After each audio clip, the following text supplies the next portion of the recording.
اور میرے نبی کا انتقال ہوتا ہے پیر کے دن، اور ابو بکر صدیق اوالی گئے ہوئے ہیں اپنی دوسری بیگم کے پاس، ان کو خبر ملتی ہے تو وہ بھاگے ہوئے آتے ہیں اور آپ کے چادر ہٹا کر آپ کا ماتھا چومتے ہیں اور گرم گرم آنسو ماتھے پہ گرتے ہیں، وا خلیلہ وا صفیہ وا نبیہ۔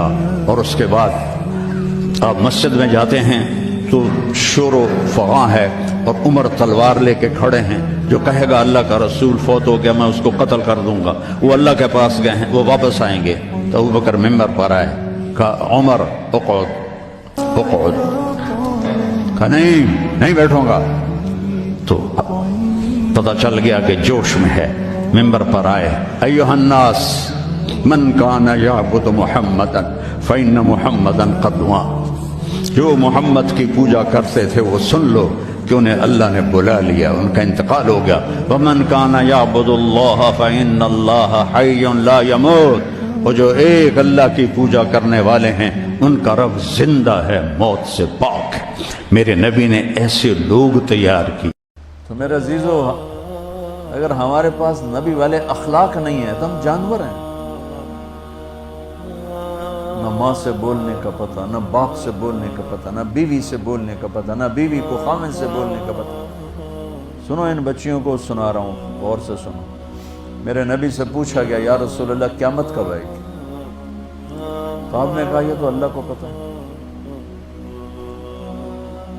کہ یا رسول اللہ کوئی نشانی بتا دیں۔ تو آپ نے کہا جب یہ بیٹیاں بھی ماؤں کو ذلیل کریں گی تو قیامت آئے گی۔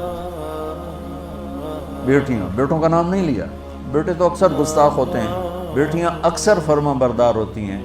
تو میرے نبی نے کہا جب بیٹیاں بھی ماؤں کو ذلیل کریں گی، آنکھوں کا پردہ جھکانا سیکھو۔ ایک ہے کسی لڑکی کو نہیں دیکھنا، یا لڑکی کسی لڑکے کو نہ دیکھے، یہ خرابی اتنی بڑی نہیں ہے جتنا کسی کے عیب دیکھنا خرابی ہے، جتنا کسی کی برائیاں پکڑنا خرابی ہے۔ اگر تم بڑے بڑے گناہوں سے جن سے تم کو منع کیا جاتا ہے پرہیز کرو گے تو ہم تمہارے چھوٹے چھوٹے گناہ معاف کر دیں گے اور تمہیں عزت کے مکانوں میں داخل کریں گے۔ اور جس چیز میں اللہ نے تم میں سے بعض کو بعض پر فضیلت دی ہے اس کی تمنا مت کرو۔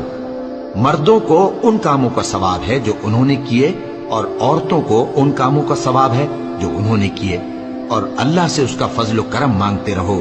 کچھ شک نہیں کہ اللہ ہر چیز سے واقف ہے۔ لوگوں سے قدر کرانا ویسے اتنا ضروری بھی نہیں، زیادہ ضروری تو یہی ہے نا کہ رب رسول کی نظر میں بندے کا کیا مقام ہے۔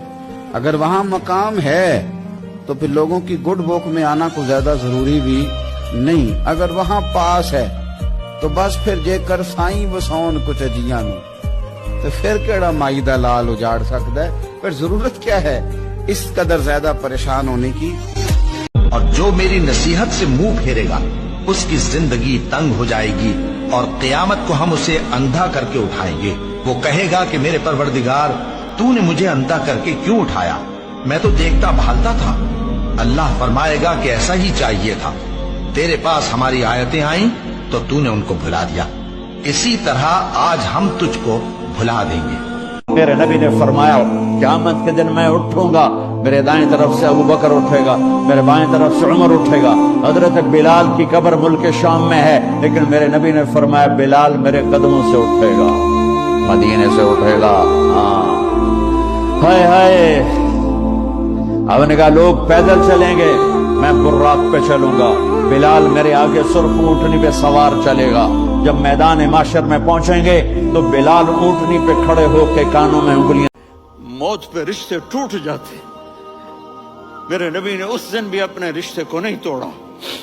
ابراہیم جیسی شخصیت کہیں گے سنو اے اللہ تیری میری دوستی کا واسطہ مجھے بچا لے، تیری میری دوستی کا واسطہ مجھے بچا لے۔ عیسیٰ علیہ السلام کہیں گے یا اللہ میں اپنی ماں مریم کا بھی سوال نہیں کرتا، میری جان مجھے لے، مریم جانے تو جانے، اور میرا نبی کہے یا اللہ میری امت کو بچا لے۔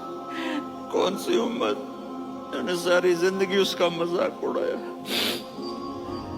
میرا نبی کہتا دفع ہو جا۔